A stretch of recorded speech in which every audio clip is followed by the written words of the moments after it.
Hello guys and welcome back to another Chaos Zero Nightmare video. Today we're going to be talking about Great Rift Split 2 of Season 2. And just like the last Great Rift video, I'm going to be doing commentary throughout the run just in case you're unfamiliar with running these style of teams, and also just the theory behind each save data for each character that we're going to be rolling with. Without further ado, be sure to like and subscribe if you want to see more stuff like this, and let's hop onto the first team. So for the first half, we're going to be running a Retain style barrel deck to be our main damage dealer. We're going to be using Calipe to deduct all the armor that it has and to be able to apply vulnerable a bunch. We'll be running Ray here as well just to cycle our deck as quickly as possible and thin out her deck entirely so that she only has Predator's Blade and we can try to play that every single turn. And quick note, I'd recommend that you leave Charge Shot in your deck so it looks something more like this, just so that it's easier to enable Celestial and have Vulture Ejection do its thing. You don't have to play them out, all that good stuff. Alright, so the usual Retain Barrel game plan, right? We want to be building up a bunch of Retain cards in our hand, and we're trying to find our opening found upgrades as quickly as possible. We'll be using Snack Time to cycle through our deck as quickly as possible as well, while Calipe uses Vulture Ejection to get through all the armor that the boss has. And then here, I'm just going to play this out to enable all of our Vulture Ejections, right? And we stack 6 vulnerable on top of that. We take a little chip damage, but, Vulture Ejection, we just shield all of that anyways. You'll notice that the damage is pretty lackluster. That's whatever. Barrel's going to be the one dealing all the damage anyways. We have one piece of armor left. So, here we go. We play our opening found upgrade. It's going to take a while to think about it because I'm going to be cycling my deck. We go ahead and burn that Vulture Ejection. There you go. We found Predator's Blade. And then we continue cycling some more for morale. We're going to eat this Forgotten Grave so we can start filling up our hand with a bunch of spores, right? We don't have Spore Harvester in our deck. We just have Forgotten Grave because, we're rocking with a little bit of a scuffed variation of the deck. So there you go. With Predator's Blade enabled, and we now got rid of all the armor so we can start dealing some pretty decent damage there, right? We did 10k off of that.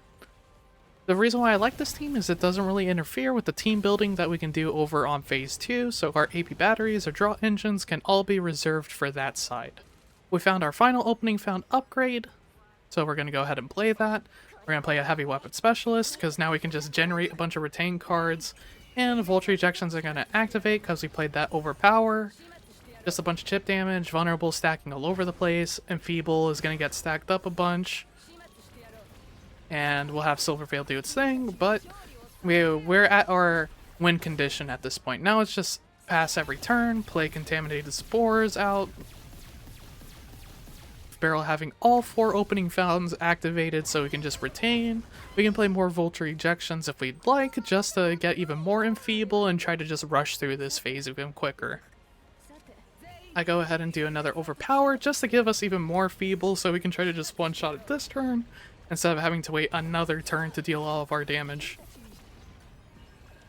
So there you go, it's stacked up to 18 Enfeeble, and you'll see it take a huge amount of damage here. And that marks the end of Phase 1, right? Pretty straightforward, just Retain Barrel doing your thing, Calipe to get rid of armor. Let's move on to our Phase 2 team. So for Phase 2, our team is looking actually pretty similar to what we did for Split 1. So starting off with the Orlea, we're running Annoying this time around to do fixed damage. Fixed damage does not use buffs at all or any afflictions applied to the boss. So it won't use Vulnerable, it won't use Spores, it won't use our Softy stacks, it won't use our Archetype triangles, right? So we're essentially cheesing the boss by using Annoying to get rid of all the armor, and we have Tiphera once again doing her thing. The gameplay with Tiphera is actually going to be exactly the same for the most part. We have Creation and Destruction, we're going to be rolling for a 9, I'm going to be rolling for a crit, and we have Quantum Seeds with the Draw 1 and 1 AP Divine. We'll talk more about how to play this deck itself when we get to the gameplay portion. Quick interruption guys, if you're trying to go for top 100 using the Tiphera deck, then I think it's mandatory that you not only get the Quantum Seed Divines of having the Draw 1 plus Prediction, but also that having 1 AP, and having Creation Destruction have Attack Weakness on it as well. But just as an FYI, if you're aiming for like high scores, then this is something that I'd recommend. I'm personally just leaving it as is with the deck I just showed y'all, but I'm leaving the options on the table for you in case you're looking to try to go for high placements. And I wish you best of luck in your Chaos runs because I gave it a lot of attempts. No dice. This time around, however, we're also going to be running Veronica just to be able to cycle our deck a lot faster. This time we actually have enough time to stack Spores, So we might as well take advantage of that, and Veronica is best suited for that because she just has the best draw, epiphany combos, right? And with Veronica, she's going to be the person actually applying all the spores. Typical repose +1 AP style deck. We have Sir Kowalski in case we end up with some weird, situation where we need to actually just unbrick our hand. And with that, that wraps up everybody we used in Great Rift so far. So let's now move on to the gameplay for Phase 2. Alright, so the gameplay here is going to be we try to apply as many spores as possible with Veronica. We're looking for growing creatures to get all of our softies in play. We're going to be picking square here every single time to hopefully avoid predicting correctly. Unfortunately we do though, but it's fine. We pick square, we can draw at least a triangle. Play our spore here. We're going to start applying that since we have enough time to get it all the way up to 20 stacks. You're going to take a moment to think. You'll see that I have Annoying in hand, which will be playing right after this. And take a look at its armor whenever I play the Annoying. So it goes from 15 to 13. We don't use any of the vulnerable stacks that we got from Softy, so we can just use that to whittle down all the armor that the boss currently has. And here on the screen, I'm going to throw on the right just the team play summary in case you want to have that in mind. And that'll be sort of like a spark notes for how I'm playing out this boss.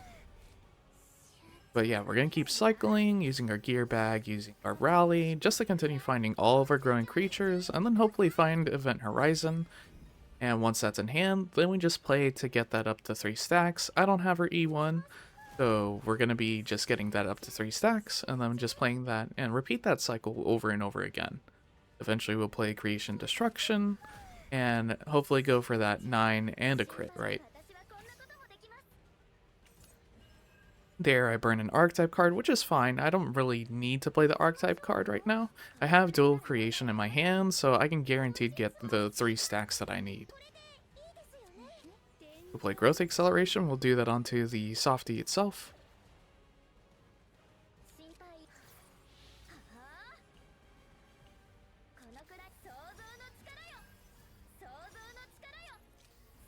We have our AP stuff, I'm checking the card. We'll be able to draw everything that's in our draw pile, and from there we just do Will of Light, but play Annoying first, right? We're trying to get it down to have 0 armor on the very final turn. Make sure not to mess up the order, or else that might make things a lot more complicated. We'll go ahead and play the spare spore that we have, and then we'll just continue to draw. Having draw is going to be really key, because we will be having 6 cards in our hand at the start of each turn, so having a lot of draw is going to be really helpful so that we don't end up with dead turns, right?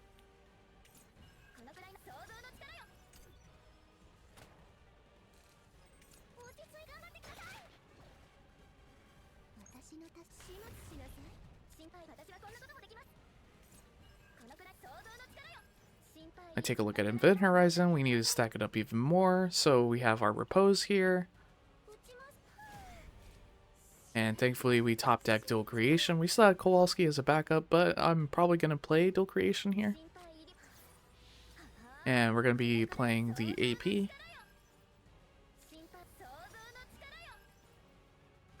Stacked up our Event Horizon, now it'll draw 2 for us, and also do a little bit more damage amp.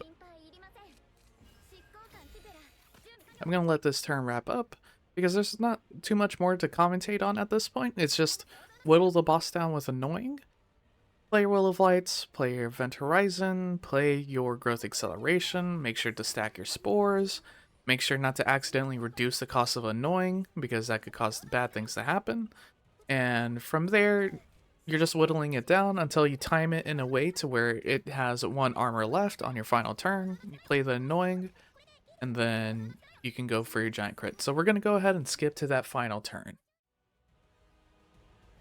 Alright, so we're on our final turn. Here we're going to play our Will of Light. We have our Growth Acceleration. We need to find our Annoying to get rid of the 1 armor that it currently has right now. So here we're going to start with Will of Light. Then we're going to use Repose to try to cycle and find that Annoying as quickly as possible, where we play out the Quantum Seeds for the same goal. Here I'm thinking if I should try to pick something else, and I would try to get the correct prediction just so that we have enough things to cycle Creation and Destruction with. Because we do want to roll for that 9 if we can. We have Event Horizon in hand, so playing archetypes will help us out. Here I'm going to try to re-roll and try to predict correctly. I end up deciding to play Repose first because I want to make sure I draw the more important cards first instead of drawing archetype cards. And the reason why, once again, I want to predict correctly is for Creation and Destruction. I want as many opportunities as possible to try to roll for a 9.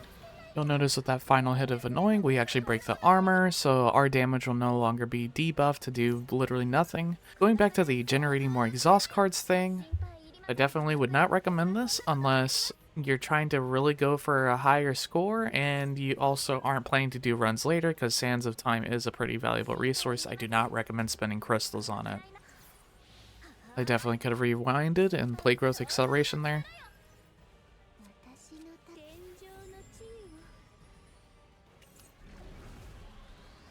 But right now Creation Destruction is at a 7. We still need to play out all of our softies as well to be able to get all the damage amps that'll come from that. So here I'm going to very slowly burn just to keep in mind the value updating. There we have a 9. We still need one more mana though to be able to play it, which we get ourselves with Event Horizon, right? I could choose to play it here or continue like risking the roll. And I do decide to actually risk going even further by creating a bunch of archetype cards using Tiphera's Ego skill. Here we're going to play Alyssa. And we're also going to give ourselves a bunch of morale. And it's also cheap 2 cost, right? So it's allowing us to generate yet another archetype circle. And here we're going to play out the 2 other softies. We get another 9. Every roll we get another softie. Alright, so Creation Destruction's at a 2. Burn a card. We get a 6. Burn another card. I have to wait for the animations, so that's why I'm not playing as fast as I normally would here. Here we get a 6. And here we get a 9. Perfect. So we're going to play it out. Hopefully we crit. And that marks the end of the boss fight. Okay, so if we take a look at the time of doing that run, we're at rank 158. So let's wrap it up with our quick sweep of our entire setup, so partners, fragments, and all that stuff. So for Ray, we're running Arwen. Here's the save data that we saw before, memory fragments, Tetra's Authority. I should probably be running Glory's Reign here instead, but it's whatever. Ego Manifestation, you should go, I have E6, Calipe, I have no dupes, memory fragments, it's just 222, potential wise, here we go. Save data is what we saw before, partner is Wilhelmina, and here are her stats. For Beryl, stats, partners is Rosaria. For save data, we saw that, potentials, here we go. Memory fragments, it's just Blackwing and Executioner's Tool. Ego Manifestation, I have her E6 as well. For Urlea, I have no dupes. Memory fragments is running Glory's Reign and Tetra's Authority, just so the heals do a little bit more, but Glory's Reign just helps Tiphera deal more damage. Potential wise, none of them are really leveled, but you really want to make sure that this is achieved, right? Because we are high rolling for a 9 and a crit at the same time. For save data, we already took a look at that. Stats, I forgot to mention. Here's Orlea's partner. And for Tiphera, here we are. Partner-wise, we're running Alyssa. Save data, we saw. Potentials, fully leveled. At least important parts, right? And memory fragments, running 222 once more. And Ego Manifestation is at 0, right? We never got her E1. If you can also get more damage just by getting her E1. Is it worth getting using your Omega code on it? I'll let you decide that. I'm personally just going to hold them forever until there's a unit who I like both their gameplay and character design for. I haven't found a character that's done that yet. Hopefully Season 3 though. Then for Veronica, we have no Ego Manifestations for her. Memory Fragments is just Glory's Reigns because she's just burning a bunch of spores, right? so might as well min-max out a little bit there. Potentials wise, I only ever use her as a draw engine so far. Save data wise, we saw that before. Partners wise, we have Yuri just in case we need a buffer for drawing cards. So yeah, with all of that being said, best of luck in your Great Rift runs. For sure go for that attack weakness min-max if you're really trying to contend for top 100. I definitely think the squirt has the potential, but you really need to optimize your Tiphera. So until next time, I'll catch you later.